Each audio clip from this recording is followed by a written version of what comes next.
सावित्रीबाई फुले यांची जयंती साजरी करीत आहोत।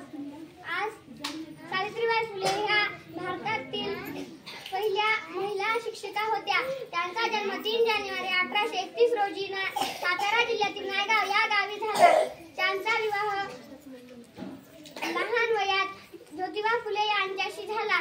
त्यांच्या आईचे नाव लक्ष्मीबाई तसेच त्यांच्या वडिलांचे नाव खंडोजी नवसे असे होते।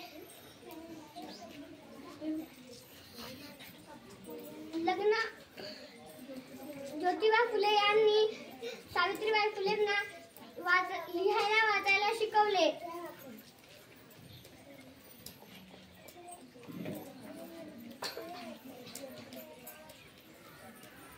ज्योतिबा फुले आणि सावित्रीबाई फुले यांनी मुलींसाठी शाळा